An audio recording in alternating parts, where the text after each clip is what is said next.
Hello guys, আসসালামু আলাইকুম। কেমন আছেন আপনারা? আমি আলহামদুলিল্লাহ ভালো আছি। আপনাদের সাথে একটি ভিডিও শেয়ার করছি। আশা করি স্কিপ না করে আমার ভিডিওটির সাথেই থাকবেন। আর কে কোথা থেকে আমার এই ভিডিওটি দেখছেন অবশ্যই কমেন্ট সেকশনে জানাবেন। তো বিকালবেলা হঠাৎ বসেছিলাম, ভাবছিলাম যে রান্না করতে যাব। তো সেই সময় হাসব্যান্ড কল করলো। কল করে বলল, "রান্না কি করে ফেলেছো?" আমি বললাম যে, "না, এখনো রান্না করিনি, রান্না করতে যাব।"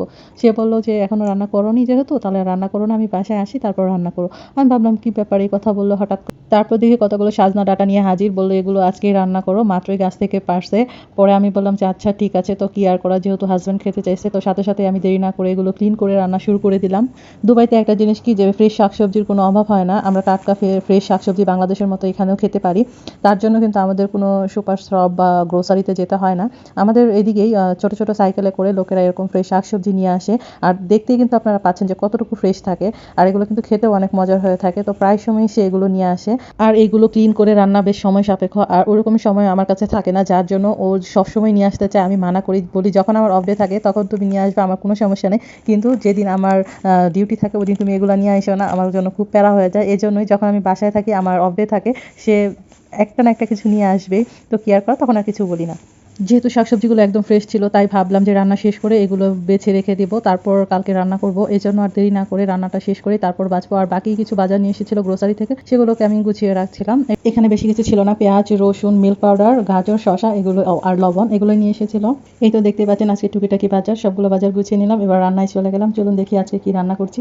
ডাল রান্না করবো, সেই জন্য আমি ডাল আগে থেকে ভিজিয়ে রেখেছিলাম। যেহেতু সাজনা নিয়ে এসেছে, সে বললো যে সাজনা ডাল দিয়ে খাবে, এই জন্য ডাল সাজনা দিয়ে রান্না করব। ডালটাকে ভালোভাবে ধুয়ে সেদ্ধ করে নেব। আর এদিকে আমি সাজনা ডাঁটাগুলো বেছে নিয়েছিলাম। আমি ডাল দিয়ে সাজনা রান্না করব, তো আমি রান্নাটা শুরু করে দিলাম এক এক করে সব ধরনের মশলা দিয়ে। প্রথমে আমি সাজনা ডাঁটাগুলোকে একটু কষিয়ে নিলাম। রান্না করতে বেশি একটা সময় লাগেনি, কারণ ডালগুলো আমি আগে থেকে ভিজিয়ে রেখেছিলাম আর সাজনাগুলো একদম ফ্রেশ ছিল, তাই খুবই অল্প সময়ে রান্নাটা হয়ে গিয়েছিল। আপনারা সাজনাকে কীভাবে পছন্দ করেন অবশ্যই কিন্তু কমেন্ট সেকশনে জানাতে পারেন। আমি স্বভাবেই রান্না করি, আজকে সে বললো ডাল দিয়ে খাবে তাই আমি ডাল দিয়েই রান্না করছি। আর আমরা দুজন মানুষ তো, তাই অল্প পরিমাণে রান্না করলে আমাদের হয়ে যায়, এত বেশি রান্না করা লাগে না। তো কথা বলতে বলতে আমার ডাল রান্নাটা হয়ে গিয়েছে। আমি এখানে অল্প পরিমাণে টমেটো আর ধনিয়া পাতাও দিয়েছি। এরপর ভাবলাম টুনা ফিশ রান্না করি। এক পিস টুনা ফিশ ফ্রিজ থেকে নামিয়ে নিয়েছি। এরপর মাছটাকে অল্প কিছুক্ষণ পানিতে ভিজিয়ে রেখেছি। ভালোভাবে মাছটাকে ক্লিন করে ছোটো ছোটো করে কেটে নিয়েছিলাম। আমার কাছে টুনা মাছ খেতে বেশ ভালোই লাগে, আপনাদের কাছে কেমন লাগে জানাবেন। আমি মাছ কাটায় খুব আনাড়ি, যেভাবে হাতের সামনে যা পেয়েছি আমি তা দিয়ে মাছটাকে কেটে নিয়েছি। লবণ, হলুদের গুঁড়ো, মরিচের গুঁড়ো দিয়ে ভালোভাবে মাছটাকে মেখে তেলে ভেজে নেব। আর এই মাছটা একটা সমস্যা, ভাজার সময় প্রচুর ছিটে। মাছটাকে ভালোভাবে ভেজে পেঁয়াজ, টমেটো, মটরশুঁটি, ধনিয়া পাতা দিয়ে মাছটাকে আমি ভালোভাবে রান্না করে নিলাম। এই তো দেখেন মাছ রান্নার ফাইনাল লুক কেমন হয়েছে, দেখতে অনেকটা লোভনীয় হয়েছে তাই না?